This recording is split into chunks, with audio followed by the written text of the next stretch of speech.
ଗାଁ ଗାଁରେ ଫେରିବାଲା ଭଳି ଅଟୋରେ ଚାଲୁଥିଲା ମଦ ବ୍ୟବସାୟ। ଏ ଗାଁରୁ ସେ ଗାଁକୁ ଅଟୋରେ ବିଳମ୍ବିତ ରାତି ଯାଏ ମଦ ଯୋଗାଉଥିଲା ମଦ ମାଫିଆ। ଖୋର୍ଦ୍ଧା ଅଞ୍ଚଳରୁ ଆସି କଣାସର ବିଭିନ୍ନ ଗାଁରେ ଲୋକଙ୍କୁ ଚଢ଼ା ଦରରେ ମଦ ବିକ୍ରି କରି ମାଲାମାଲ ହେଉଥିଲା। ପୋଲିସ ନଜର ଆଢ଼ୁଆଳରେ ରହି ବର୍ଷ ବର୍ଷ ଧରି ଚାଲି ଆସୁଥିଲା ଏ ବେଆଇନ ମଦ କାରବାର। ବାରମ୍ବାର ପୋଲିସ ପଞ୍ଜାରୁ ଖସି ପଳାଉଥିଲା ମାଫିଆ।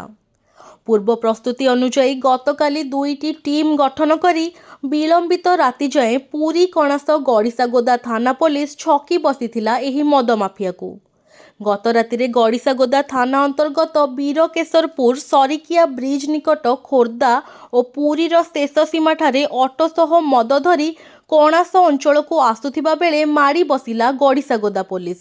ଲକ୍ଷାଧିକ ଟଙ୍କାର ମଦ, 50,000ରୁ ଉର୍ଦ୍ଧ୍ୱ ଟଙ୍କା ସହ ମଦ ଭର୍ତ୍ତି ଥିବା ଏକ ପ୍ୟାସେଞ୍ଜର ଅଟୋକୁ ଜବତ କରିଛି ଗଡ଼ିସାଗୋଦା ପୋଲିସ। ଗିରଫ ହୋଇଥିବା ଅଭିଯୁକ୍ତ ଖୋର୍ଦ୍ଧା ଜଙ୍କିଆର ଅକ୍ଷୟ ସାମନ୍ତରାୟ ବୋଲି ପୋଲିସ ପକ୍ଷରୁ ସୂଚନା ଦିଆଯାଇଛି। ମଦ ପାଇଁ ଅନେକ ଗଣ୍ଡଗୋଳ ସହ ଅପ୍ରୀତିକର ଘଟଣା ଘଟୁଛି। ଗାଁ ଗାଁରେ ଚାଲିଥିବା ଏହିଭଳି ବେଆଇନ ମଦ କାରବାର ଉପରେ ଚଢ଼ାଉ ହେବା ସହ ଦୋଷୀ ବିରୋଧରେ ଦୃଢ଼ କାର୍ଯ୍ୟାନୁଷ୍ଠାନ ଗ୍ରହଣ କରାଯିବ ବୋଲି କହିଛନ୍ତି ଗଡ଼ିସାଗୋଦା ଥାନା ଅଧିକାରୀ। ପାଖାପାଖି 84-85 লিଟର ମଦ ଜବତ ହେଇଛି। ତା ସହିତ ଟଙ୍କା ଜବତ ହେଇଛି, ଅଟୋ ଜବତ ହେଇଛି। ଆମେ ଏଇଟା ବହୁତ ଦିନରୁ ତାକୁ ଟ୍ରାକ୍ କରୁଥିଲୁ, ଧରା ହେଇପାରୁନଥିଲା, କିନ୍ତୁ ଆଜି ଆମର ପରିଶ୍ରମର ଫଳ ମିଳିଛି। ତାକୁ ଧରିଛୁ ଆମେ। ସେ ଖୋର୍ଦ୍ଧା ପଟୁ ଆସିକି ଆମ ଏରିଆରେ ମଦ ସପ୍ଲାଏ କରେ। ତାକୁ ଆମେ ଧରିଛୁ। ଅଟୋ ସହିତ ମଦ ସିଜର ହେଇଛି। ଆଉ ଆସନ୍ତାକାଲି ତାକୁ ଫରୱାର୍ଡ଼ କରିବୁ ଆମେ। ଏଇଟା ଆମର ସରଖିଆ ବ୍ରିଜ୍, ଦିବ୍ୟସିଂହପୁର ଜିପି ସରଖିଆ ବ୍ରିଜ୍ ପାଖରେ ଧରା ହେଇଛି। ସେ ଗଡ଼ିସାଗୋଦା ଆଉ କଣାସ ଏରିଆକୁ ଆଣିକି ସପ୍ଲାଏ କରେ। এইটা ଆମେ ইনভেস্টিগেশন କରୁଛୁ।